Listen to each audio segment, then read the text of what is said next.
முயற்சி செய்தவர்களை தடுத்து நிறுத்தியது சரியே. ஏனென்றால் அவர்கள் சட்டம் ஒழுங்கை சீர்குலைக்க முயற்சி செய்தார்கள். அன்று காவல்துறை சொல்லுவதில் எங்களுக்கு மறுப்பேதும் இல்லை. தடுத்து நிறுத்தி இருக்கிறார். அதற்கு ஒரே ஒரு காரணம் தான். அப்ப இருந்து ரெஜிஸ்டர் வெள்ளக்கார ரெஜிஸ்ட்ரேஷன் நினைச்சிடாதீங்க. சம் ஐயர் சம் ஐயங்கார் தான். பிரிவி கவுன்சில் தான் வெள்ளக்காரன், லோக்கல்ல அவர்கள் தான். பாரம்பரியமா நாங்க கொடியேற்ற விளக்கேற்ற இடம், பாரம்பரியமா விளக்கேற்ற வெண்ணெய்களே, எண்ணெய் எண்ணெய் நல்லெண்ணெய், எண்ணெய் ஊற்றலாம், நல்லெண்ணெய் ஊற்றலாம், அஞ்செண்ணெய் கலந்து ஊற்றலாம். பாரம்பரியமாக விளக்கேற்றுபவர்களே, எதற்காக புதிதாக மேடை கட்ட போனீர்கள்? நீங்க ஏற்கனவே கற்ற இடம் தான் மேல இருக்குன்னு சொல்றேன். அங்கேயே போய் ஏத்திட்டு இருக்க வேண்டியதானே, எதுக்கு மேடை கட்ட போனேன்? It is further stated that the practice of lighting Kartigai Deepam during the Tamil month of Kartigai is a form of worship of Lord Shiva. Lord முருகனா சிவான்னு கேட்டா பாருங்க, தேவையில்லாம பொறுத்தவர்கள் எல்லாம் இருக்கக்கூடாது. Lord Shiva in one of the 5 elements of nature, that is Agni. என்ன சொல்றான்? கார்த்திகை தீபம் என்பது திருக்கார்த்திகை மாதத்தில் மலை உச்சியில் அக்கினி வழிபாடாகிய Sivaperuman வழிபாட்டிற்காக ஏற்றப்படுவது. Therefore, it is contended that it has nothing to do with the worship of Lord Subramania Swami. சொல்றாரு, ரெண்டையும் போடுவீங்களா? மேடையில இருந்து பேசுவதற்கே ரொம்ப கூச்சமா இருக்கு. இந்த இதெல்லாம் இப்படி விளக்கணுமா அப்படின்னு ரொம்ப அருவருப்பா தான் இருக்கிறது. ஆனா வேறு எப்படி இவர்களுக்கு சொரணை வர வைப்பது? நீங்கள் செய்வது இவ்வளவு கேவலமான வேலை என்பதை இவர்களுக்கு சொரணை ஊட்ட வேண்டி இருக்கிறது. அப்ப சோத்தை வச்சாதான் சொரணை வரும் அப்படின்னா இந்த சோத்தை வச்சுதான் கேட்க வேண்டியது இருக்கிறது. தீபத்தூண் தீபத்தூண் தீபத்தூண் தீபத்தூண் தீபத்தூண், எல்லா இடத்துலயுமே தீபத்தூண் தான். தீபத்தூணில் விளக்கேற்ற தமிழ்நாடு அரசு மறுப்பு. நீங்க இன்னைக்கு கான்டெம்பரரியவே மறந்துருங்க. யாருமே இன்னைக்கு கான்டெம்பரரி, இன்றைய சமகாலத்தை மனதில் வைத்துக் கொண்டு இந்த செய்தியை வாசிக்காதீர்கள். 100 ஆண்டுகளுக்கு பிறகு இந்த செய்தி ஆவணம். 100 ஆண்டுகளுக்கு பிறகு இந்த செய்தி ஆவணம். 100 ஆண்டுகளுக்கு பிறகு இதை எடுத்துட்டு என்ன சொல்லுவான்? 100 வருஷத்துக்கு முன்னாடி தமிழ்நாட்டுல மு.க. ஸ்டாலின் ஒருத்தர் இருந்தாராம். அவரு தீபத்தூணில் தீபம் ஏற்ற விட மாட்டேன் என்று சொன்னாராம். அப்படித்தானே எழுதுவான். அப்படித்தானே இப்பயே எழுதுறான். அப்படித்தானே இப்பயே எழுதுறான். என்னன்னு சொல்றான்? நாங்க பாரம்பரியமா ஏத்திக்கிட்டு இருந்தோம், இப்ப எங்களுக்கு ஏத்த உரிமை மறுத்துருச்சு. சரி, பாரம்பரியமா உரிமை கோருவது யாரு? இப்ப கோர்ட்டுல ராம ரவிக்குமார்னு ஒருத்தர். இதுதான் அவர் தாக்கல் பண்ண ரிட் பெட்டிஷன். முழு ரிட் பெட்டிஷனையும் பிரிண்ட் அவுட் எடுத்துட்டு வந்தாச்சு. Sir Rama Ravikumar sir, page number 0, இண்டெக்ஸ்ல serial number 10. The order in WPMD number 19422 of 2024 போட்டிருக்கீங்க. திருத்திக்கீங்க.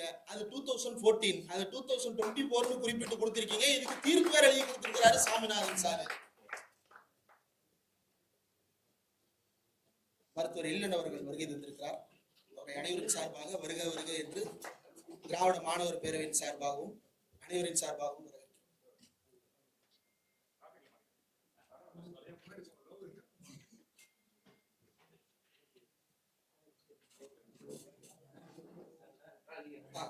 இப்ப இந்த ரிட் பெட்டிஷனை எடுத்தாச்சு. இந்த ரிட் பெட்டிஷன் அவர் ஊடகத்துல சொல்றது என்ன? காலங்காலமா ஏத்துற இடத்துல ஏத்த விட மாட்டாங்க அப்படின்னு தானே சொல்றாங்க. அவர் போட்ட ரிட் பெட்டிஷன்ல 1996ல ஒரு தீர்ப்பு கொடுத்தத மேற்கோளாக கோட் பண்ணியிருக்கிறாரு. Writ petition number 18884 of 1994. தாக்கல் செய்தவர் Hindu Bhakta Gana Sabha state committee represented by V Thyagarajan. இன்னும் இருப்பாருன்னு நினைக்கிறேன். சாய்ராம் தெரு, ஜோசப் நகர், மதுரை. அந்த தியாகராஜன் இருந்தாலும் அவர் வெளியில் இல்ல, அன்று அவர் சொன்ன உண்மைகளை இன்று அவர் திரும்ப சொல்ல வேண்டும். அன்று அவர் சில உண்மைகளை சொல்லி இருக்கிறார். இந்த இந்து பக்தகான சபை கேட்ட உடனே உங்களுக்கு இவன் யாருன்றது தெரிஞ்சிருக்கும். ஆனா it's what not it's look like. இது பார்ப்பது போல கிடையாது. இவர் யாருக்கு எதிராக வழக்கு தொடுத்தாருன்னா இந்து முன்னணிக்கு எதிராக வழக்கு தொடுத்திருக்கிறாரு. இது ஃபைட் புதுசா இருக்கே. இந்து பக்தகான சபை வெர்சஸ் இந்து மகாசபை, இந்து முன்னணி, பயங்கரமா இருக்கே ஃபைட் அப்படின்னு சொல்லிட்டு பெட்டிஷனை படிச்சா, இந்த பெட்டிஷனை எதுக்கு அவர் தாக்கல் பண்றாருன்னா, தியாகராஜன் இந்து முன்னணி நிர்வாகிகள் மலைக்கு மேல விளக்கேற்ற போறாங்க, அது தப்பு, அதை அனுமதிக்க கூடாதுன்றதுதான் தியாகராஜன் போட்ட பெட்டிஷன். எப்ப போடுறாரு? 1994 போடுறாரு. 95 கோர்ட் ஒரு இன்ட்ரீம் ஆர்டர் கொடுக்குது. என்னன்னு, வழக்கம் போல உச்சி பிள்ளையார் கோயிலில் ஏற்றுவது போலவே ஏற்றிக் கொள்ளுங்கள்னு ஆர்டர் கொடுக்குது. அதுக்கப்புறம் 1996 மறுபடியும் விசாரணைக்கு வருது. ஏன்னா இன்ட்ரீம் ஆர்டர் தான் பாஸ் ஆயிருக்கு, ஃபைனல் ஆர்டர் கொடுக்கல. 96 மறுபடியும் ஃபைனல் ஆர்டருக்கு வருது. ஃபைனல் ஆர்டர்ல என்ன சொல்ல போறாரு அப்படின்றதுதான் இதுல பார்க்க வேண்டிய விஷயம். அவர் என்ன சொல்றாருன்னா, ரொம்ப தெளிவாக 7வது ரெஸ்பாண்டன்ட் ஆகிய இந்து முன்னணி, அதனுடைய volunteers, they were giving out that they will demolish the Sikandar Dargah. References is also made to the pamphlets printed by the Hindu Munnani and its volunteers.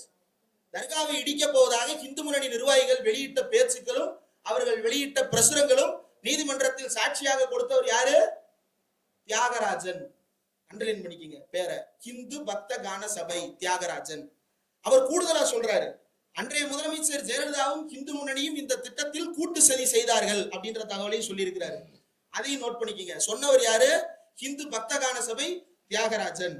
இன்னொரு தகவலும் சொல்றாரு, இவங்க எல்லாரும் சேர்ந்து பீஸ் கமிட்டி மீட்டிங் போட்டு தர்கா நிர்வாகிகளை மிரட்டி அந்த நிர்வாகியை குதிரை சுனையில் தீபமேற்ற அவரும் ஒப்புக்கொண்டதாக கையெழுத்து வாங்கினார்கள். அது மிரட்டலின் அடிப்படையில் வாங்கப்பட்டது. தர்கா நிர்வாகி இதற்கு முழுமையாக ஒத்துழைக்கவில்லை, அவரை மிரட்டி கையெழுத்து போட வைத்தார்கள். சொன்னது யாரு? இந்து பக்தகான சபை தியாகராஜன். இது தாண்டி இன்னொன்னு சொல்றாரு, மலைக்கு மேல there was an attempt on 8/11/1994 by the volunteers of 7th respondent who is Hindu Munnani to perform பூமி பூஜா. பூமி பூஜை எதுக்கு போடுவான்? புதுசா ஒண்ணு கட்டுறதுக்கு. அப்ப ஏதோ கட்ட போறான். for the construction of a platform to light the deepam. 94 என்ன பண்ணிருக்கிறான்? என்ன பண்ண முயற்சி பண்ணா? மலைக்கு மேல தீபம் ஏற்றுவதற்காக ஒரு மேடை அமைப்பதற்காக பூமி பூஜை போட முயற்சி செய்தார்கள். இதற்கு எதிராக காவல்துறை வழக்கு பதிவு செய்தது. இன்னைக்கு கேட்கறது என்ன? பாரம்பரியமா நாங்க கொடியேற்ற விளக்கேற்ற இடம், பாரம்பரியமா விளக்கேற்ற வெண்ணெய்களே, எண்ணெய் நல்லெண்ணெய், எண்ணெய் ஊத்தலாம், நல்லெண்ணெய் ஊத்தலாம், அஞ்செண்ணெய் கலந்து ஊத்தலாம். பாரம்பரியமாக விளக்கேற்றுபவர்களே, எதற்காக புதிதாக மேடை கட்ட போனீர்கள்? நீங்க ஏற்கனவே கட்டுற இடம் தான் மேல இருக்குன்னு சொல்றேன், அங்கேயே போய் ஏத்திட்டு இருக்க வேண்டியதானே, எதுக்கு மேடை கட்ட போனேன்? இவன் மேடை கட்ட போனதே அங்க ஒண்ணு இல்லைன்றதுனாலதான். ஆக முழு பொய். இரண்டாவது, இந்த கோர்ட் ஆர்டர்ல என்ன குறிப்பிட்டிருக்கிறார்கள் என்றால், 1920 மதுரை கீழமை நீதிமன்றத்தில் கொடுக்கப்பட்ட தீர்ப்பு, 1920 போட்ட வழக்கு 23 தீர்ப்பு கொடுக்குறாங்க. அந்த தீர்ப்பை மேற்கோள் காட்டி இந்த தீர்ப்பு மிக துல்லியமாக வழங்கப்பட்ட தீர்ப்புன்னு ஜஸ்டிஸ் கனகராஜ் 1995 தீர்ப்பு கொடுத்தவர், 96 தீர்ப்பு கொடுத்தவர் மேற்கோள் காட்டி சொல்றாரு. சொன்னதோடு சேர்த்து கடைசியாக இந்து முன்னணி நிர்வாகிகள் வச்ச வாதத்தெல்லாம் தொகுத்துதான் அவர் தீர்ப்பு எழுதணும். தொகுத்து இருக்கிறாரு. அந்த தொகுப்பை மட்டும் சொல்றேன் கேளுங்க. It is further stated that the practice of lighting Kartigai Deepam during the Tamil month of Kartigai is a form of worship of Lord Shiva. Lord முருகனா சிவான்னு கேட்டா பாருங்க, தேவையில்லாம பொறுத்தவர்கள் எல்லாம் இருக்கக்கூடாது. Lord Shiva in one of the 5 elements of nature, that is Agni. என்ன சொல்றான்? கார்த்திகை தீபம் என்பது திருக்கார்த்திகை மாதத்தில் மலை உச்சியில் அக்கினி வழிபாடாகிய Sivaperuman வழிபாட்டிற்காக ஏற்றப்படுவது. Therefore, it is contended that it has nothing to do with the worship of Lord Subramania Swami. Muruga வழிபாட்டுக்கும் Karthigai தீபத்திற்கும் சம்பந்தமே இல்லை என்று சொன்னவர் யார்?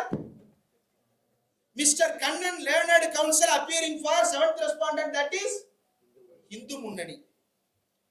And there is no need or necessity to confine the lighting of Kartigai Deepam to the temple which is situated at the foot of the hill.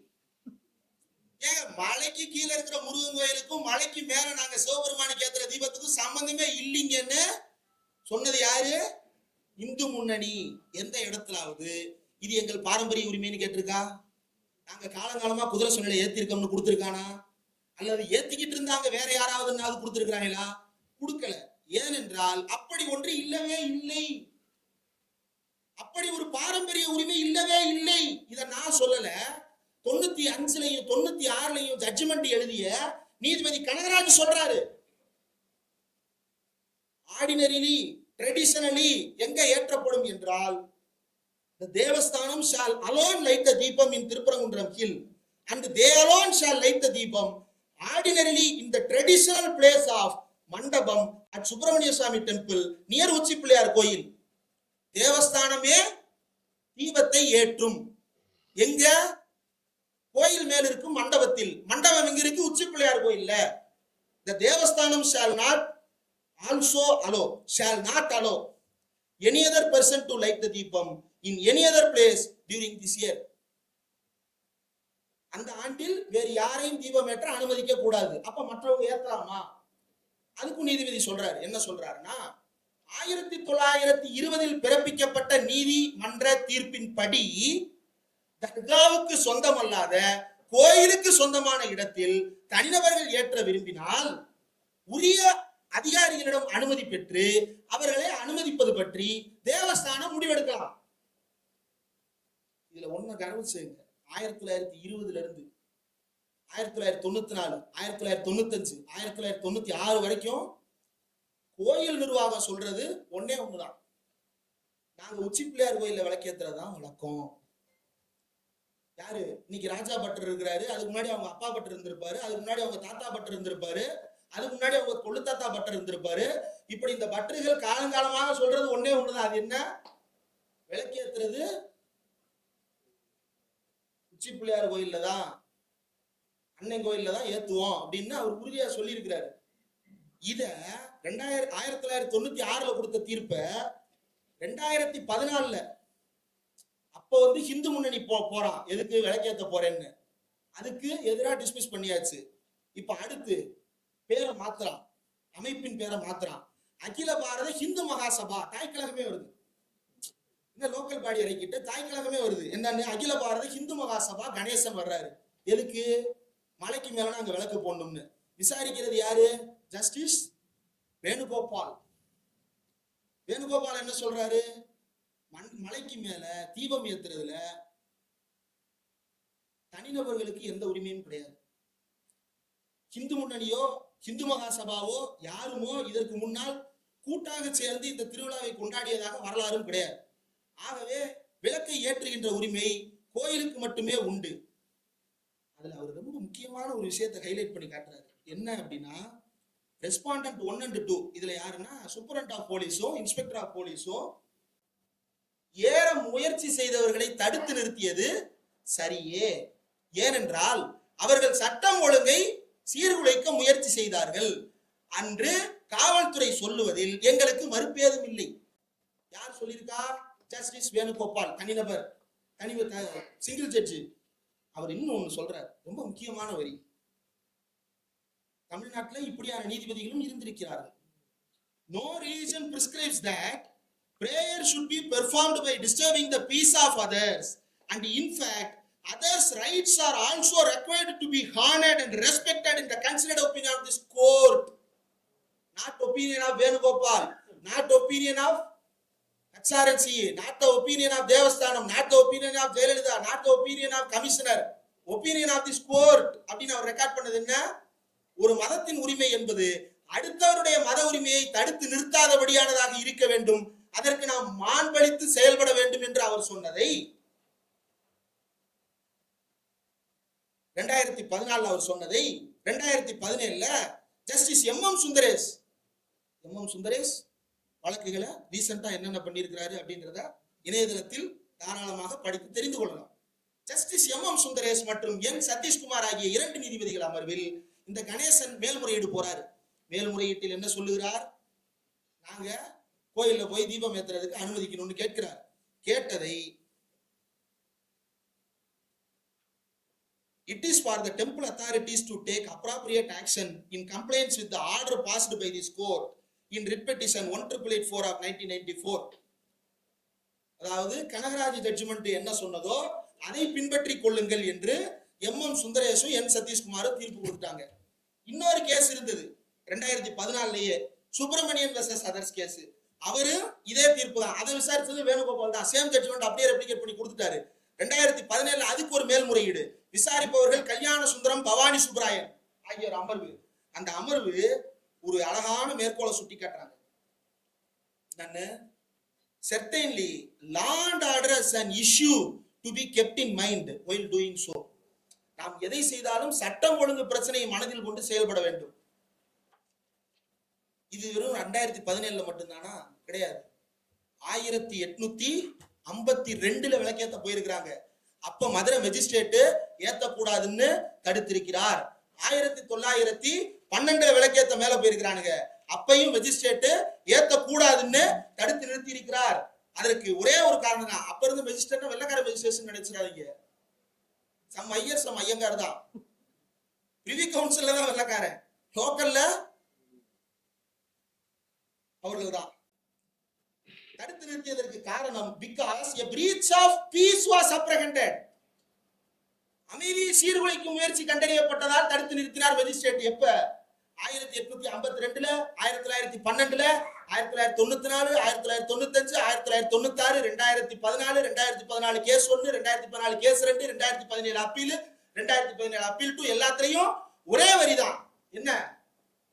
Law and order தான் முக்கியம். இது court. இது court.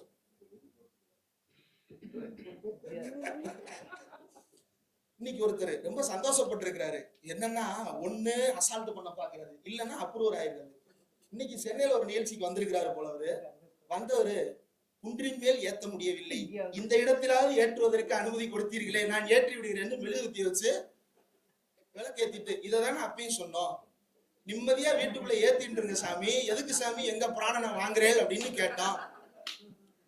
இதுல நீங்க ஒரு விஷயம், justice M M Sundaresh, justice N Sathishkumar, justice Kalyana Sundaram, justice Bhavani Subbaroyan, justice Venugopal, இந்த 5 பேரு, இந்த 5 பேருமே இந்தியர்கள் தான், ஹிந்துக்கள் தான். அது உங்க விருப்பம். எல்லா கண்டெம்டையும் நான் மட்டும் வாங்க முடியாது. கீழே வாங்கிக்கங்க. இப்போ இப்படி இருக்குது. இவங்க எல்லாருமே சொல்றது என்ன? விளக்க கோயில் மட்டும்தான் ஏற்றும். லா அண்ட் ஆர்டர் ப்ராப்ளத்தை கன்சிடர் பண்ணாம தனிநபர்களுக்கு அனுமதி கொடுக்க கூடாது.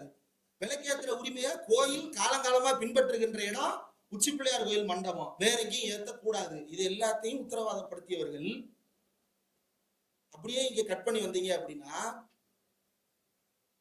ஜஸ்டிஸ் சாமிநாதன், GR சாமிநாதன் என்ன சொல்றாரு? தீபத்தூண் இருக்கு ஏத்துங்கன்றாரு. ஜஸ்டிஸ் ஜெயச்சந்திரன் அவருக்கு அப்பீல் போகுது. எதுக்கு? சாமிநாதன் அவரே கண்டெம்ட் எடுக்கவும் போயிட்டாருன்றதுனால அந்த கண்டெம்ட் எடுத்தது தப்புன்னு போட்ட அப்பீல்ல 2 பேரு. அந்த 2 பேர்ல ஒருத்தர் ஜஸ்டிஸ் ஜெயச்சந்திரன் அப்சர்வேஷன்ல கேட்கிறாரு, கோர்ட்டால் டிஸ்கஷன்ல கேட்கிறாரு, மலைக்கு மேல ஒரு தூண் இருக்கே, அந்த தூணை நம்மவா சும்மாவா மேல வச்சுட்டு இருப்பா? அவர் ancestors should not have placed a pillar unnecessarily. M M Sundaresh கண்ணுக்கு தெரியாத பில்லர், கல்யாண சுந்தரம் கண்ணுக்கு தெரியாத, பவானி சுப்ராயன் கண்ணுக்கு தெரியாத, யார் கண்ணுக்கும் தெரியாத பில்லர் சாமிநாதன் சார் கண்ணுக்கும் ஜெயச்சந்திரன் சார் கண்ணுக்கும் பளிச்சுன்னு தெரியுது அப்படின்னா அதுக்கு காரணம் பின்னாடி இருக்கிற தர்காவா? தர்கா வாசல்ல இருக்கக்கூடிய அந்த மரத்தை நேரடியா போய் இன்ஸ்பெக்ட் பண்ணேன்னு சொல்றாரு. இது வரைக்கும் எத்தனை இடத்துக்கு இப்படி நேரடியா போய் இன்ஸ்பெக்ட் பண்ணிருக்கிறாங்க? எந்த வழக்கிலாவது நேரடியா ஜட்ஜி போயிருக்கிறாரு. ஆனா இவர் போறாரு. சரி, ஓகே, போட்டோம், அவர் இருக்கிற இடம் தான் கோர்ட்டுன்னு அவங்க எழுதிட்டு இருக்கிறாங்க. இப்படியாக நடக்கிறது. ஆனா இதுல ஊடகங்களுடைய பங்கெடுத்து பாருங்க. திராவிட இயக்கத்தை சேர்ந்தவர்கள் திக, திமுக, திராவிட இயக்க தமிழர் பேரவை, திவிக, தபேதிக உள்ளிட்ட அமைப்புகள், மக, மக்கள் அதிகாரம் போன்ற அமைப்புகள், இப்படி இடதுசாரி அமைப்புகளும் கருப்பு சட்டை அமைப்புகளும் சிவப்பு சட்டை அமைப்புகளும் மட்டும்தான் இங்க உள்ள என்ன நடக்குது, அபிடவிட்ல என்ன இருக்குது, முந்தைய ஜட்ஜி என்ன சொல்லியிருக்கிறாங்கன்றதை விரிவா பேசணும். எந்த ஊடகமாவது இதில் ஏங்க இவங்க மீடியால எனக்கும் தெரியும் மீடியா எப்படி ரன் ஆகுன்றது. எல்லா வழக்குக்கும் எக்ஸ்பிளைனர் போடுவீங்கல்ல. ஒரு புயல் வந்துருச்சு அப்படின்னா கிளம்பி போயிடுறது எங்க, பீச்சுக்கு. அது அடிக்குது 140 கிலோமீட்டர் வேகத்துல புயல் அடிக்குது.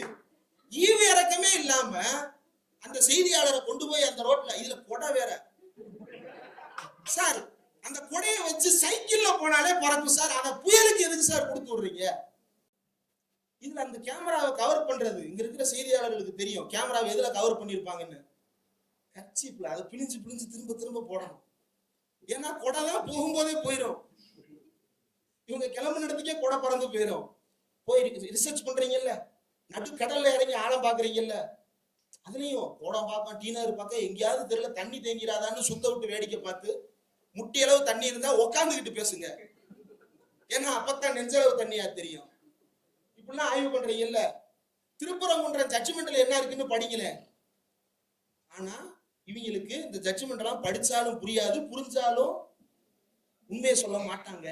அதுக்கு ஒரு உதாரணம் சொல்றேன். நம்ம ஆட்சிக்கு வந்த உடனே முதலமைச்சர் ஸ்டாலின் அவர்கள் ஒரு கையெழுத்து போட்டார். என்ன கையெழுத்து? பால் விலை ஒரு ஜிஓல என்ன போட்டிருக்கிறாங்க அப்படின்னா, பொதுவா ஜிஓன்னா உங்களுக்கே தெரியும். ஏன்னா நாம எல்லாம் தொடர்ந்து படிக்கிறோம், அறிவோட வாழணும்னு ஆசைப்படுறோம், பகுத்தறிவை பின்பற்றுபவர்கள் இல்லையா, மூட நம்பிக்கையை பின்பற்றுபவர்கள் அல்ல. ஜிஓவை பார்க்கும்போது ஜிஓல முந்தைய ஜிஓவை ரெஃபர் பண்ணியிருப்பாங்க. இந்த ஜிஓவில் இருக்கின்ற இந்த விஷயத்தை, ஏன்னா புது ஜிஓ கிடையாது, ஆல்டரிங் ஜிஓ, பழைய ஜிஓவை மாத்துறாங்க. அப்ப முந்தைய ஜிஓல என்ன இருக்குன்னு சொல்லிதானே புது ஜிஓ போட முடியும். 2 பேஜ் ஜிஓ. நீங்க ஒரு சிலர் செய்வதை காலத்துக்கும் நினைவிட்டுக் கொண்டே இருப்பது, ஒரு சிலர் சமீபத்தில் செய்ததை கூட நம் நினைவுக்கு முன்னால் இருந்து அழித்து விடுவது, இது ஊடகங்களால் தான் நிகழ்கிறது. நான் ஒரு மூத்த பத்திரிகையாளர்கிட்ட கேட்டேன், பேரெல்லாம் சொல்ல விரும்பல, பார்க்கிறவங்களுக்கே தெரியும், அவருக்கே தெரியும், பிறகு பதில் சொல்லுகிறேன் என்று சொல்லியிருந்தார். அம்மையார் ஜெயலலிதா பற்றிய ஒரு நேர்காணல் A to Z அப்படின்னு. அந்த நேர்காணல் எடுக்கும் பொழுது அம்மையார் ஜெயலலிதா கோர்ஸ் கரெக்ஷன் பண்ணிட்டார், அம்மையார் ஜெயலலிதா கோர்ஸ் கரெக்ஷன் பண்ணிட்டார், அம்மையார் ஜெயலலிதா கோர்ஸ் கரெக்ஷன் பண்ணிட்டார்னு திரும்ப திரும்ப சொல்லிட்டே இருந்தார். என்ன கோர்ஸ் கரெக்ஷன் சொல்றாரு, எனக்கு ஒன்றும் புரியலையே அப்படின்ட்டு அப்புறம் விளங்கிக்கிட்டேன். அப்புறம் அவர் ரெடியூஸ் ஆகி வந்தார். ஈழ விவகாரத்தில் அம்மையார் ஜெயலலிதா தன்னுடைய நிலைப்பாடுகளில் திருத்திக் கொண்டார், சரி செய்து கொண்டார். சரி, அம்மையார் ஜெயலலிதா சரி செய்து கொண்டாருன்னு சொல்றீங்க. கலைஞர் ஆரம்பத்திலிருந்து ஒரே நிலைப்பாட்டில் தான் இருந்தாரு. கலைஞரை செய்வது தவறு என்றும் அம்மையார் ஜெயலலிதா செய்வது கோர்ஸ் கரெக்ஷன் என்றும், அங்கு செய்தால் அது தவறு, அது சரியாகவே இருந்தாலும் அது தவறு, இங்கு தவறாகவே இருந்தாலும் அது கோர்ஸ் கரெக்ஷன் என்று சொல்லுவதற்கு பின்னால் அவர்களுடைய சாதி காரணமாக இருக்கிறதா என்று கேட்டேன். இப்போது வரைக்கும் அவர் பதில் சொல்லவில்லை. பேட்டி எடுக்கும் யாராவது அவரிடம் அந்த கேள்வியை திரும்ப கேட்டு பதில் பெற்று தாருங்க. நான் சொல்றேன், இந்து முன்னணி நிர்வாகி Thiagarajan, Jayalalithaa is in connivance with the respondent 7 in doing so. Doing what? Demolishing Dargah. அப்ப இந்த ஊடகங்கள் இது எதையுமே பேசலையே. 96 வழக்குல இதுதான் தீர்ப்புனாவது சொன்னாங்களா? 2017 தீர்ப்பு இதுதான் சொன்னாங்களா? எல்லாத்துக்கும் சட்டவாதம் கொடுக்குறீங்கல்ல, அது சட்டப்படி தப்பு, இது சட்டப்படி தப்பு இல்ல, வேணா நீங்க சொல்லுங்க, நான் போடுறோம். அப்ப உனக்கு கடமை இல்லைல்ல. உண்மை முறைகள்னா அப்ப சொல்லிக்கிடாத, முந்தி தருவது அப்படின்னு சொல்லிக்கிடாத, தலைமுறை இடைவெளி என்று சொல்லிக்கிடாத. அதெல்லாம் சொல்றாங்கல்ல, ஏன் சொல்றீங்க? அப்புறம் கடமை இருக்குல்ல, ஊடகங்கள் இருக்கிறார்கள், தெரிந்துதான் கேட்கிறேன். வெகு சிலரை தவிர வேறு யாரும் இந்த உண்மைகளை பேசவே இல்லை. கலைஞர்களையும் சன்லை மட்டும்தான் குறைந்தபட்சம் இதை பற்றி விளக்கமாக பேசுவதை தனித்தனியாக பதிவு செய்திருந்தார்கள். அந்த தியோடலைட் ஸ்டோன் ஒருத்தர் சொன்னாரு, அது அவர் யூடியூப்ல போட்டிருந்தாரு.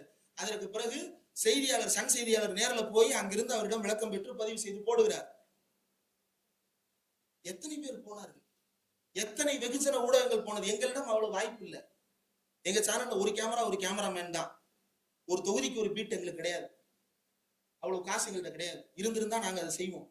எங்கள்கிட்ட அது இல்லை. ஆனா வாய்ப்பு இருந்தும் செய்யல அப்படின்னா you are in connivance. The mainstream media is in connivance with the fascists. பாசிஸ்டுகளோடு இவர்கள் கள்ளக்கூட்டு வைத்திருக்கிறார்கள் என்று சொல்வதில் எனக்கு எந்த தயக்கமும் கிடையாது.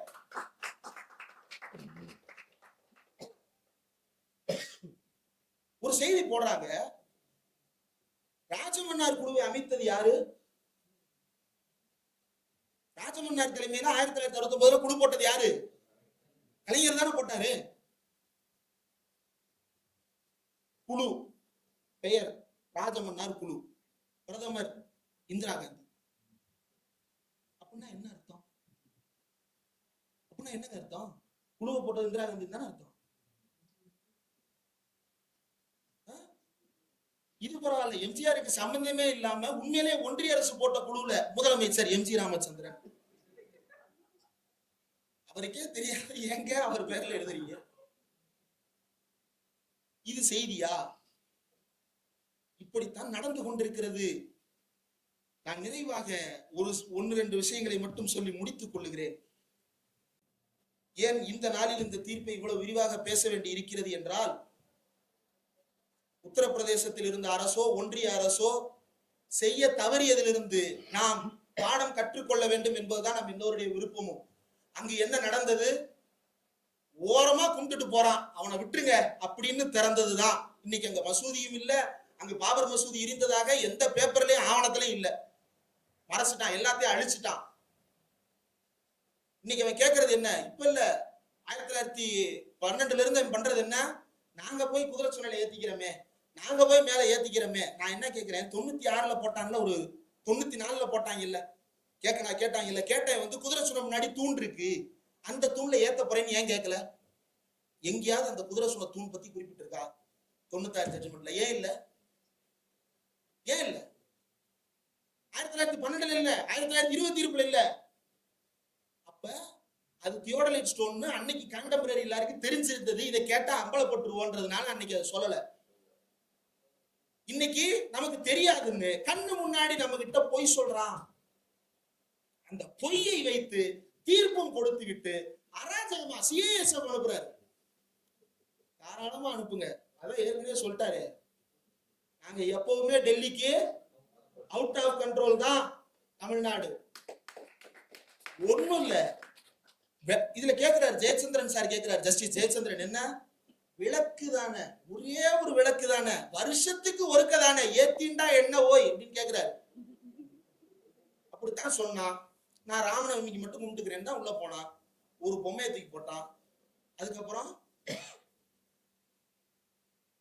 இன்னைக்கு வரைக்கும் அவன் பொம்மை தான் வச்சிருக்கான் அப்படின்னு நம்ம சொல்லல, கட்டுமான பொறியாளர்கள் சொல்றாங்க. ஏன்னா கூரை உடைச்சு விழுவுது.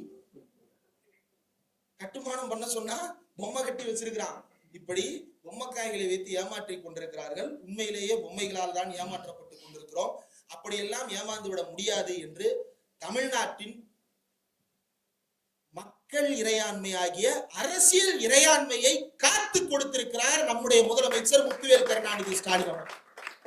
அண்ணா நாடாளுமன்றத்தில் 2 விஷயங்களை விளக்கி பேசினார். இறையாண்மை இறையாண்மை என்று பேசுகிறீர்களே, இறையாண்மையில் 2 வகை உண்டு.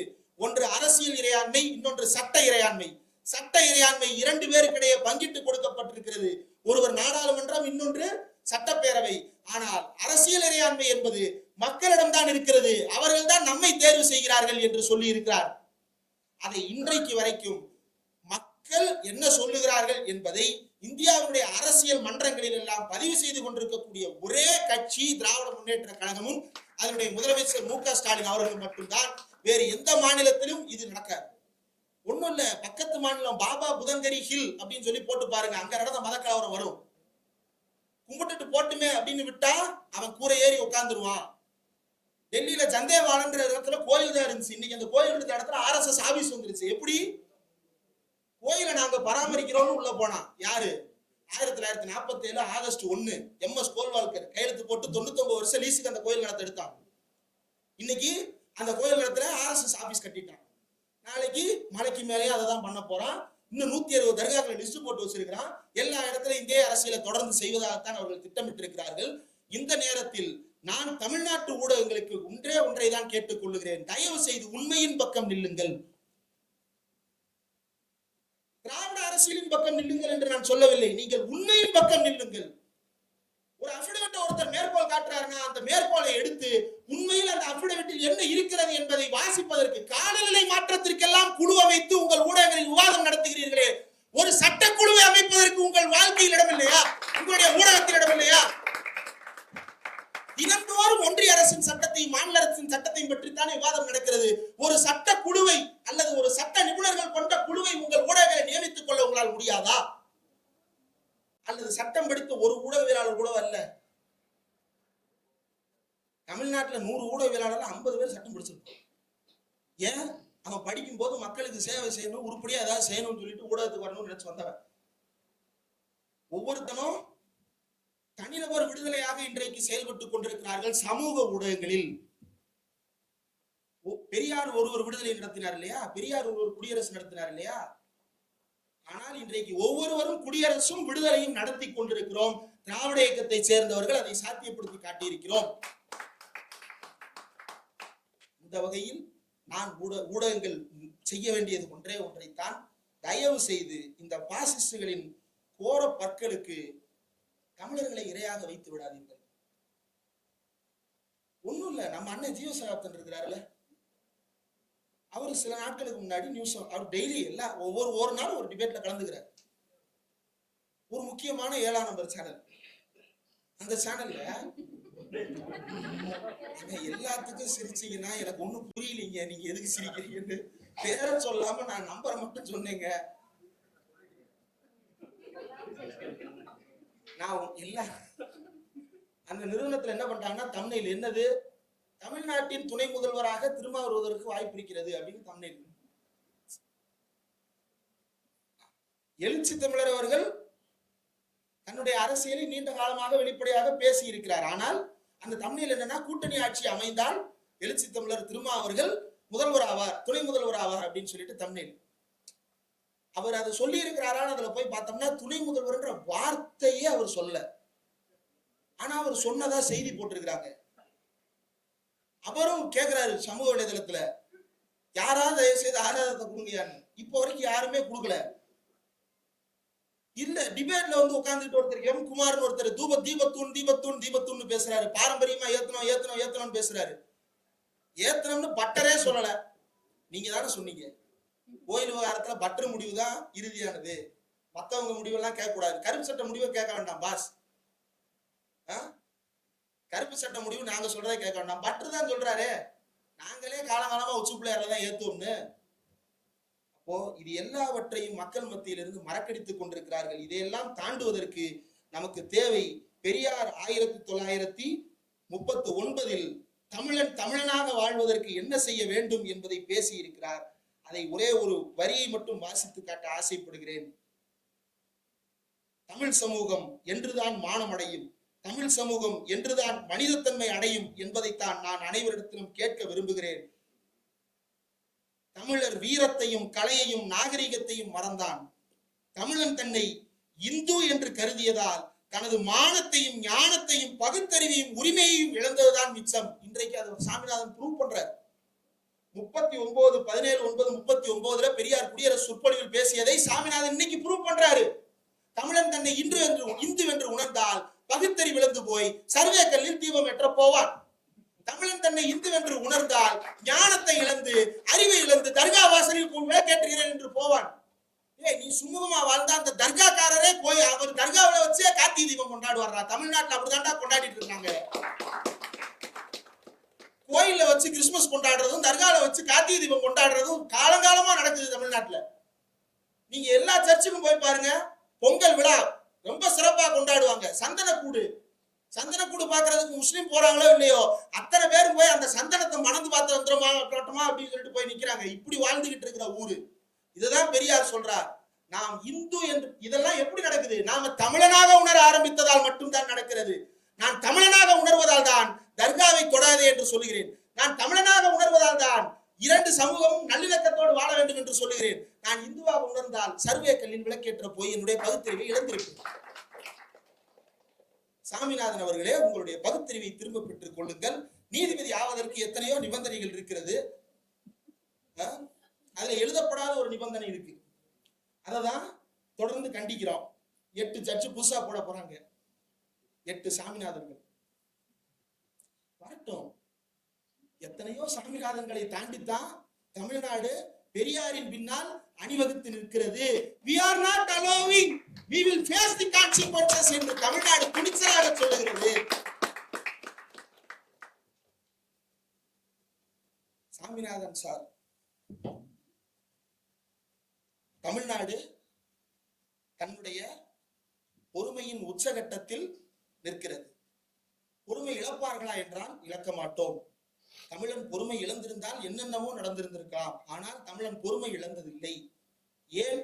தந்தை பெரியார் அவர் சிறைக்கு போகும்போது கூட யாரும் நான் சொன்ன கட்டுப்பாட்டை மீறக்கூடாது என்று சொன்னார்.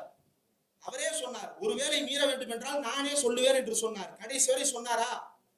அதுக்கப்புறம் 30 வருஷம் இருந்தாரு, சொன்னாரா? 53 ஒரு அறிவுகள் விடுத்தாரு. 73 வரைக்கும் திரும்ப சொல்லவே இல்லையே, ரிவின் பண்ணவே இல்லையே. 25 வருஷம் அதுக்கப்புறம் வாழ்ந்தாரே, சொல்லவே இல்லையே. ஏன் சொல்லல? தமிழன் மானத்தோடும் ஞானத்தோடும் பகுத்தறிவோடும் வீரத்தோடும் நல்ல நாகரிகத்தோடும் வாழ வேண்டும் என்று பெரியார் விரும்பினார். இன்றைக்கும் தமிழன் அப்படி வாழ வேண்டும் என்பதை முதல்ல மோர் டேஞ்சரஸ் தான் கலைஞர், அப்புறம் கோர்ட்ல போய் ஜட்ஜ்மெண்ட் வாங்கினதுல மோர் டேஞ்சரஸ் தான் அண்ணா, இன்னைக்கு மோர் டேஞ்சரஸ் தான் பெரியார். கதருங்க.